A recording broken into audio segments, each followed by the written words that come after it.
all my friends say no matter what color, what culture that I paint or whatever, that I paint myself. Wow. Which I did not paint myself. So I painted myself just to like fool them, and they didn't recognize this was me. And that was from your mom? Yeah, and that's me with my crayons. So yeah, I think I remember I titled it something like "Dreaming of My Crayons" or "I Wish the Teacher Be Quiet so I could paint with my crayons."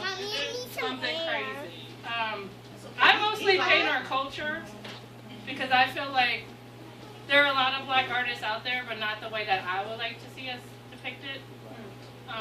So very rarely do I paint out of culture, but sometimes I do. Actually, one of my coworkers asked me, did I ever paint white kids, which I thought was funny because she was at one of my shows where there was a white kid. Oh, wow. So this is from my head too. This is actually acrylic.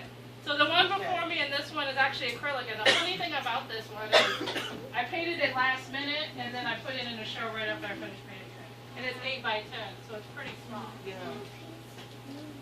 It's one of my favorite pieces. Like she was talking about things that you use.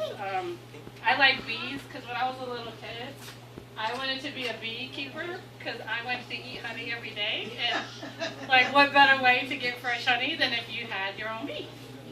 This is also Drea too when she was little. It reminds me of a piece like it's from the Smithsonian. Oh, wow. This is 8 by 10, and I almost brought this in. How do She was you like get 5 or 6 when she was here. how do you get that amount of detail in such a small space? It's kind of, you know, it's kind of hard. I think the bigger you paint, the easier it is because you could be more loose about it. The smaller it is, especially like for that face.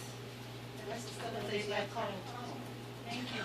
Yeah, well this one actually was in oil, so I think that probably helped it. But it was, I actually used a brush that was almost the size of a needle to do her eyes and her nose. So it was very, you think of the size of a needle, it's very small.